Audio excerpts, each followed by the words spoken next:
زوجتك وأنكحتك رقي شريف علي ومهرها $300.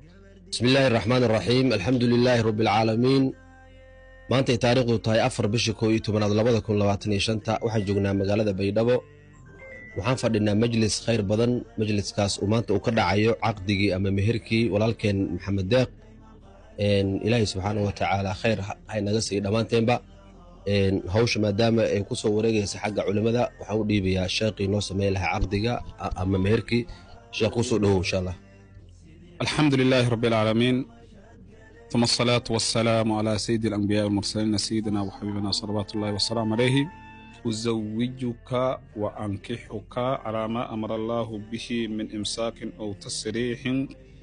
زوجتك وأنكحتك رقي شريف علي آذن بوكالة وليها وبإذنها ومهرها $300 حالا أو في ذمتك، ولها مطالبة متى شاءت. أقبلت نكاحها وتزويجها بمهر المذكور.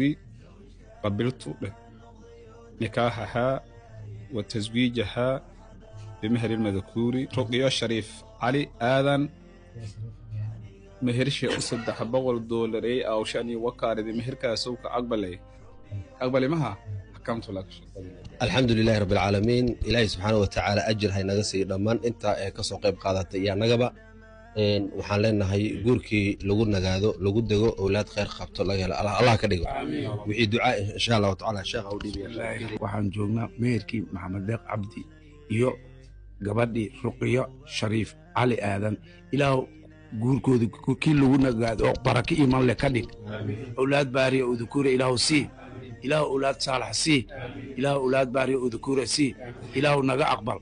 ilaahu muraadado taysir ka dhig. awlaad baari oo khayr ah nasi ilaahu ilmo baari dhaxdooda ka yar. ilaahu miskiinka iyo gabadhan say noogu caawisay ilaahay adduunyo aakhiraha u gargaaro.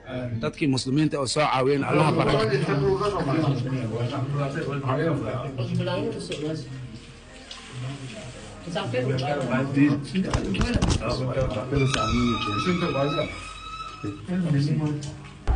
بسم الله الرحمن الرحيم. الحمد لله رب العالمين. إن شاء الله تعالى وحن وريجيني لعقتي سورية وحن كوريجي وذاتك مقع المها عبد الله الشيخ عبد الله ينكوريجي. السلام عليكم ورحمة الله وبركاته. لعقتي أو سوريدي هايتي إن شاء الله بإذن الله الباري سي أنا ما أرننا لهم كترجع إن شاء الله أنكوريجي دون هؤلاء لك